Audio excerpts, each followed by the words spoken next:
Well, the 63rd annual Grammy Awards are taking place tonight in a scaled-back celebration, of course, due to the pandemic. This year's show will be hosted by Trevor Noah. It will also include performances from Taylor Swift, BTS, Cardi B, and Harry Styles. Of course, there will be a limited audience, and performers are asked to keep their distance from anyone not in their bubble. Several Canadians are up for an award, including Leonard Cohen, who will win his third Grammy for his posthumously released album, Thanks for the Dance. Stacey Lee Kong joins me now, writer and editor and founder of the Friday Things, a pop culture newspaper. Great to have you on the program.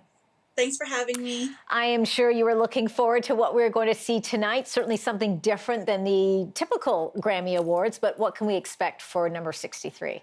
So, as you mentioned, definitely not going to look like previous awards. It's not even going to be in the Staples Center, which is where it's usually held. Instead, it's going to be at an undisclosed building somewhere in LA. And we know that they've built 5 stages. So there will be 4 for performers, 1 for announcers, all to make it very easy to social distance. The executive producer of the show also told Rolling Stone that it's actually not going to just showcase the music. It's also going to highlight the social justice movements that really gained momentum over the past year and the impact that COVID has had on the arts. Yeah, that's interesting, that sort of different spin on things. Give us your predictions if you can, Stacey. I hear it's going to be a big one for women, which, you know, rah-rah on that one for sure.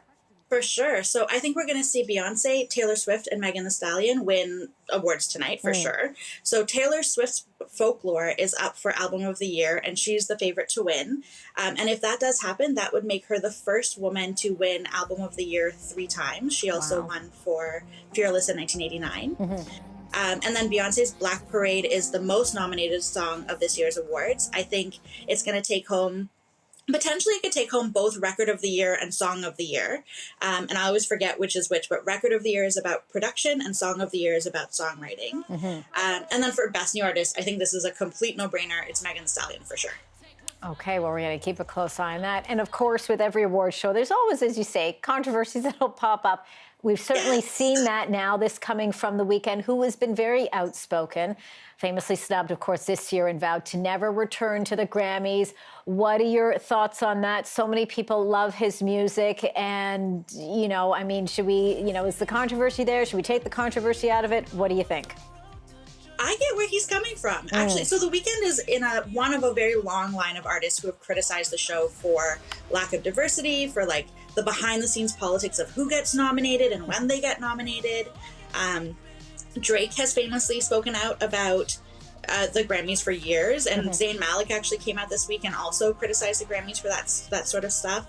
We've even we've heard reports of harassment, favoritism, and bullying within the Recording Academy itself, that's the organizing body for the Grammys.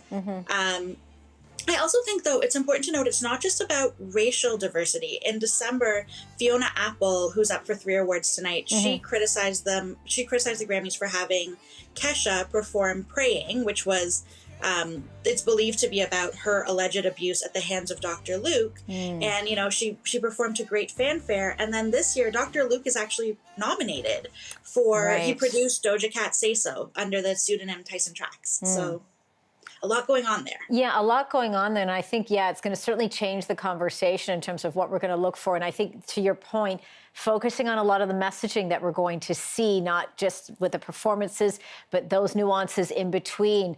We certainly saw that with the Golden Globes, and I think we're seeing that with award shows in general. So, yeah, it'll be interesting to see how that messaging, that platform is going to be used to really get the word out. Stacey Lee Kong, writer, editor, and founder of the Friday Things, a pop culture newspaper. Thank you so much for this, Stacey. A lot to think about here, but we'll look forward to the show. Thanks for having me. You're welcome.